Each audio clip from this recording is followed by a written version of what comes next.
ये कहानी है रिया की। रिया, जो अपनी जिंदगी की एक नई शुरुआत करने के लिए एक नए शहर, एक नए घर में शिफ्ट हुई थी। उसे नहीं पता था कि कुछ घर सिर्फ ईंट पत्थरों के नहीं बने होते।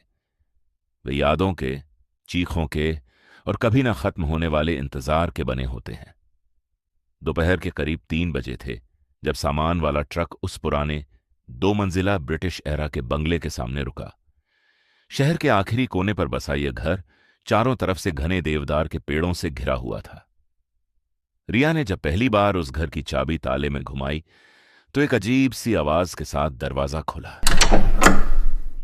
अंदर एक भारी, सड़ी हुई सी महक थी, जैसे कोई पुरानी किताब सालों से सीलन भरे बक्से में बंद हो। शाम होते होते मूवर्स सारा सामान रखकर चले गए। पूरा घर अब गत्ते के बड़े बड़े बक्सों से भरा हुआ था। रिया थककर लिविंग रूम के एक अकेले सोफे पर बैठ गई। बाहर सूरज ढल रहा था और पेड़ों की लंबी लंबी नुकीली परछाइयां खिड़की के कांच से छनकर फर्श पर रेंगने लगी थी। अचानक पूरे घर में एक सन्नाटा छा गया। ऐसा सन्नाटा जिसमें तुम्हें अपने ही दिल की धड़कन साफ सुनाई देने लगती है। रिया ने अपनी थकान मिटाने के लिए चाय बनाने का सोचा। वह किचन की तरफ बढ़ी, जो घर के सबसे पिछले हिस्से में था। उसने गैस चूल्हा ऑन किया। पानी उबलने लगा, लेकिन जैसे ही वह कप उठाने के लिए मुड़ी, उसे महसूस हुआ कि किचन का तापमान अचानक गिर गया है। और तभी ऊपर की मंजिल पर किसी के चलने की आवाज आई। भारी कदमों की आवाज, जैसे कोई भारी बूट पहनकर लकड़ी के फर्श पर धीरे धीरे चल रहा हो। रिया का हाथ हवा में ही रुक गया। उसने खुद से कहा, पुरानी लकड़ी है, टेम्परेचर चेंज की वजह से सिकुड़ रही होगी। रात के 11 बज चुके थे। रिया ऊपर के बेडरूम में थी, जो काफी बड़ा था और उसमें एक पुराना नक्काशीदार लकड़ी का आईना लगा हुआ था। वह अपने कपड़े अलमारी में रख रही थी। तभी अलमारी के ठीक पीछे की दीवार से एक अजीब सी आवाज आई, जैसे कोई दीवार के अंदर से उसे थपथपा रहा हो। रिया ने अलमारी को थोड़ा खिसकाया। वहां दीवार का एक हिस्सा थोड़ा उभरा हुआ था, जहां का प्लास्टर उखड़ा हुआ था। कौतूहल में आकर उसने अपनी उंगलियों से उस दरार को छुआ। वहां एक खोखली जगह थी। रिया ने अपना हाथ अंदर डाला और उसकी उंगलियां किसी ठंडी चमड़े जैसी चीज से टकराईं। बाहर खींचने पर पता चला कि वह एक पुरानी धूल से सनी हुई लाल रंग की डायरी थी। पन्ने पीले पड़ चुके थे और उन पर स्याही से कुछ लिखा हुआ था। डायरी के पहले पन्ने पर साल लिखा था, 1923। ठीक 100 साल पहले। रिया बेड पर बैठ गई और डायरी के पन्ने पलटने लगी। वह किसी एवलिन नाम की लड़की की डायरी थी, जो उस वक्त के एक ब्रिटिश अफसर की बेटी थी। रिया पढ़ने लगी। 14 अक्टूबर 1923। पापा कहते हैं कि इस घर के नीचे कुछ है। वह रात भर बेसमेंट में रहते हैं। उनकी आंखें अब लाल रहती हैं और वह खुद से बातें करते हैं। मुझे इस घर से डर लगता है। ऐसा लगता है जैसे दीवारें मुझे देख रही हैं। रिया की सांसें थम गईं। उसने अगला पन्ना पलटा, जहां लिखा था 20 नवंबर 1923। पापा बदल गए हैं।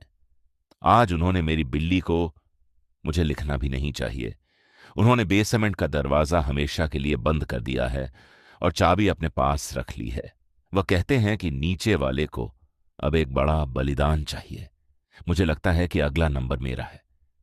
डायरी का आखिरी पन्ना आधा फटा हुआ था और उस पर खून के सूखे हुए भूरे रंग के धब्बे थे। आखिरी लाइन कांपते हाथों से लिखी गई थी, वे आ रहे हैं, सीढ़ियों से ऊपर आ रहे हैं। अगर कोई यह पढ़ रहा है तो याद रखना, इस घर का राज उस दीवार के पीछे है जहां कोई रोशनी नहीं पहुंचती। बेसमेंट का ताला कभी मत खोलना। डायरी पढ़ते पढ़ते रिया को होश ही नहीं रहा कि रात के 2 बज चुके हैं। अचानक पूरे कमरे की लाइट्स टिमटिमाईं और बुझ गईं। चारों तरफ घाघ अंधेरा। सिर्फ खिड़की से आती हुई चांद की ठंडी रोशनी कमरे को एक भूतिया सफेद रंग दे रही थी। तभी नीचे से एक आवाज आई। वह नीचे के किसी दरवाजे के खुलने की आवाज थी। लेकिन रिया को अच्छे से याद था कि उसने घर के सारे दरवाजे और खिड़कियां खुद लॉक की थीं। वह अपने फोन की फ्लैशलाइट ऑन करके कांपते पैरों से बेडरूम से बाहर आई। लकड़ी की सीढ़ियां हर कदम पर चरम चरम की आवाज कर रही थीं, मानो चीख रही हों कि आगे मत बढ़ो। लिविंग रूम पार करके रिया उस गलियारे में पहुंची जो किचन की तरफ जाता था। वहां किचन के बगल वाले कोने में, जहां दोपहर को सिर्फ एक खाली दीवार थी, अब एक छोटा संकरा लकड़ी का दरवाजा आधा खुला हुआ था। वह दरवाजा दीवार के वॉलपेपर के पीछे इतनी चालाकी से छुपाया गया था कि बिना ध्यान दिए कोई उसे देख नहीं सकता था। दरवाजे के पीछे से एक बेहद ठंडी, सड़न भरी हवा का झोंका आ रहा था, और उसके साथ ही एक आवाज। कोई रो रहा था, एक लड़की के रोने की आवाज जो बेसमेंट की गहराइयों से आ रही थी। रिया का दिमाग चीख रहा था कि घर से बाहर भाग जाओ, लेकिन उसका शरीर जैसे किसी सम्मोहन में था। डायरी के उस राज्य को जानने की चाहत उसे खींच रही थी। वह उस संकरे दरवाजे के अंदर दाखिल हुई। सामने नीचे की तरफ जाती हुई पथरीली घुमावदार सीढ़ियां थीं। जैसे जैसे रिया नीचे उतर रही थी, फोन की फ्लैशलाइट की रोशनी में सीढ़ियों पर जमी सदियों पुरानी धूल साफ दिख रही थी। लेकिन अजीब बात यह थी कि उस धूल पर पैरों के ताजे निशान थे, छोटे नंगे पैरों के निशान जो नीचे की तरफ जा रहे थे। सीढ़ियां खत्म हुई और रिया एक बड़े गुफानुमा बेसमेंट में पहुंची। वहां का नजारा देखकर रिया के हाथ से फोन छूटते छूटते बचा।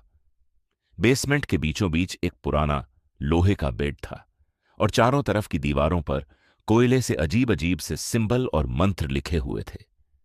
फर्श पर एक बड़ा सा घेरा बना हुआ था जिसके अंदर सूखी हुई हड्डियां बिखरी पड़ी थीं। यह कोई साधारण बेसमेंट नहीं था, यह एक बलि का स्थान था। रिया ने हिम्मत जुटाकर अपने फोन की रोशनी को बेड की तरफ घुमाया। बेड के ऊपर एक पुरानी फटी हुई सफेद फ्रॉक पड़ी थी। जैसे ही रिया उस फ्रॉक के पास पहुंची, उसे समझ आ गया कि 100 साल पहले क्या हुआ था। डायरी लिखने वाली एवलिन को कहीं बाहर से आए किसी साये ने नहीं मारा था, बल्कि उसके अपने पिता ने किसी शैतानी ताकत को खुश करने के लिए अपनी ही बेटी की बलि इस बेड पर दी थी। जैसे ही यह खौफनाक सच रिया के दिमाग में कौंधा, बेसमेंट का भारी लकड़ी का दरवाजा बंद हो गया। अब रिया उस पाताल जैसे बेसमेंट में बंद थी। रोने की आवाज जो अब तक बहुत धीमी थी, अचानक बंद हो गई। फिर बेसमेंट के सबसे अंधेरे कोने से, जहां फोन की रोशनी भी दम तोड़ रही थी, एक परछाई आगे बढ़ने लगी। वह सीधे खड़ी नहीं थी, वह फर्श पर चारों हाथ पैरों के बल एक मकड़ी की तरह अजीब कोणों पर अपनी हड्डियों को मोड़ते हुए रिया की तरफ आ रही थी। रिया पीछे हटी, लेकिन उसकी पीठ सीधे लोहे के बेड से जा टकराई। भागने का कोई रास्ता नहीं था। वह चीज रोशनी के दायरे में आई। उसने वही सफेद फ्रॉक पहनी हुई थी जो बेड पर थी, लेकिन वह फ्रॉक अब पूरी तरह खून और मिट्टी से सड़ी हुई थी। जब रिया ने उसका चेहरा देखा तो उसकी रूह कांप गई। उस लड़की का कोई चेहरा नहीं था। जहां आंखें, नाक और मुंह होना चाहिए था, वहां सिर्फ एक सपाट मांस का लोथड़ा था, जैसे किसी ने उसे धारदार चाकू से छील दिया हो। लेकिन उस सपाट चेहरे के बीच से एक खोखली, बिना होठों वाली आवाज निकली, तुम मेरी जगह लोगी? वह चीज अचानक हवा में उछली और रिया के ठीक सामने आ गिरी। उसके लंबे नुकीले नाखून रिया के गले के पास पहुंच चुके थे। उसकी ठंडी जमी हुई उंगलियों ने जैसे ही रिया की त्वचा को छुआ, रिया को लगा कि उसके शरीर का सारा खून बर्फ बन रहा है। रिया ने अपनी पूरी ताकत समेटकर एक आखिरी चीख मारी और अपने हाथ में पकड़ी हुई डायरी को उस साये के चेहरे पर दे मारा। एक भयानक, कान फाड़ देने वाली चीख गूंजी, जैसे सैकड़ों औरतें एक साथ दर्द से चिल्ला रही हों। साया पल भर के लिए पीछे हटा और काले धुएं में बदल गया। रिया ने बिना एक पल गंवाए बंद दरवाजे की तरफ दौड़ लगाई।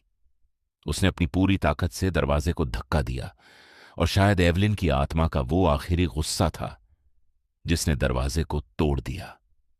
रिया सीढ़ियों से ऊपर भागी, लिविंग रूम पार किया और घर का मुख्य दरवाजा खोलकर सीधे बाहर सड़क की तरफ भाग खड़ी हुई। उसने पीछे मुड़कर नहीं देखा। अगली सुबह पुलिस और रिया उस घर में वापस आए, लेकिन जब उन्होंने बेसमेंट का वो गुप्त दरवाजा खोला तो वहां कुछ नहीं था। कोई सीढ़ियां नहीं, कोई बेड नहीं, कोई मंत्र नहीं। वहां सिर्फ एक ठोस कंक्रीट की दीवार थी, जैसे वहां कभी कोई कमरा था ही नहीं। रिया को लगा कि शायद वह पागल हो रही थी, लेकिन जब वह अपना बचा हुआ सामान समेटकर हमेशा के लिए उस शहर से जा रही थी, तो उसने गाड़ी में बैठते वक्त एक आखिरी बार उस बंगले की ऊपरी मंजिल की खिड़की की तरफ देखा। धूप खिली हुई थी, लेकिन उस बेडरूम की खिड़की के शीशे के पीछे एक छोटी लड़की खड़ी थी। उसने सफेद फ्रॉक पहनी थी। उसका चेहरा धुंधला था, लेकिन उसका हाथ खिड़की के कांच पर लगा हुआ था। कांच के ऊपर अंदर की तरफ से उंगलियों से कुछ लिखा हुआ उभर आया था। रिया ने अपनी आंखें सिकोड़कर उसे पढ़ने की कोशिश की। वहां लिखा था, सी यू सून। गाड़ी आगे बढ़ गई, लेकिन रिया को पता था कि वह खेल अब भी खत्म नहीं हुआ है। वह घर वहीं है, वो डायरी वहीं है, और एवेलिन आज भी उस दीवार के पीछे किसी नए चेहरे का इंतजार कर रही है।